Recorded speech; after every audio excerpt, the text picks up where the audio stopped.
अस्सलाम वालेकुम दोस्तों, अज असां पंजन किस्मन की कौम परस्ती के बारे में पढ़ंदासीं। सब खां अवल अगराई वारी कौम परस्ती, नंबर 2 ते मजहबी कौम परस्ती, नंबर 3 ते रंग ऐं नस्ल की बुनियाद ते कौम परस्ती, ऐं नंबर 4 ते अक्सियत रखंदड़ कौम की कौम परस्ती, ऐं नंबर 5 ते तरक्की कयल कौमन की कौम परस्ती शामिल आहिनि।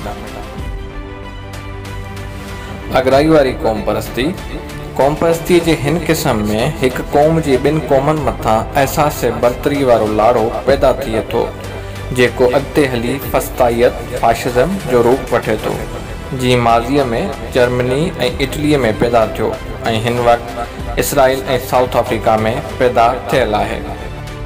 मज़हबी कौम परस्ती हिन क़िस्म तहत मज़हब जी बुनियाद ते क़ौमियत जो तस्वर उभरे थो, जंहिंमां अॻिते हली नंढिन ऐं कमज़ोर क़ौमनि जे मुफ़ादनि ऐं वजूद खे सख़्त छियो रसे थो, ऐं मज़हबी कौम परस्तीअ मां तअसुब, नफ़रत ऐं कटरपिणो जनम वठे थो, जेको अॻिते हली मज़लूम ऐं महकूम क़ौमनि लाइ हानिकार साबित थिए थो।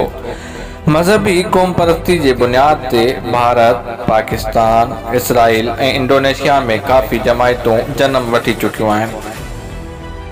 अक्सरियत रखंदड़ कौम जी कौम परस्तीअ जे हिन क़िस्म तहत किन मुल्कनि में अक्सरियत रखंदड़ कौम अक़लियती या थोराई वारी क़ौमनि मथां ज़ुल्म ऐं तशद्दुद कनि थियूं, जहिड़ो कैनेडा में अंग्रेज़नि जो फ्रेंचनि मथां, भारत में यूपीअ जो ॿिनि सूबनि मथां, अमरीका ऐं चीन जो पंहिंजे नंढिन क़ौमनि मथां, पंजाबिन जो सिंधियुनि, बलोचनि ऐं पठाननि मथां, न रुगो एतिरो पर हिन मुल्क में त तारीख़ जी उबतड़ थियल आहे।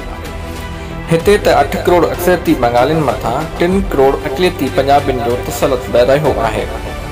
हिन मुल्क जी तारीख़ में त अहिड़ा मौजा बि थिया आहिनि जिन जो मादी दुनिया में तसवुर बि नथो करे सघे।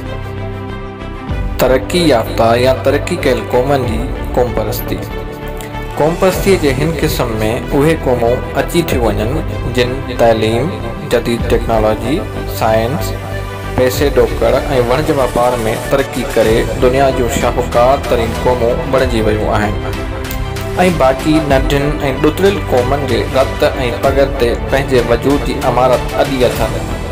नतीजे तौरु उहे ग़रीब ऐं मिसकीन बणिजी वियूं आहिनि ऐं शाहूकार क़ौमनि जे कर्ज़ ऐं ख़ैरात ते ज़िंदा आहिनि। न रुगो एतिरो पर गिरवी थियल आहिनि। दोस्तो, हिन वक़्त ताईं एतिरो ई, ऐं ईंदड़ क़िस्त में असां ॾिसंदासीं ऐं ॿुधंदासीं सोशलिज़म ऐं उन जे बारे में वधीक ॼाण।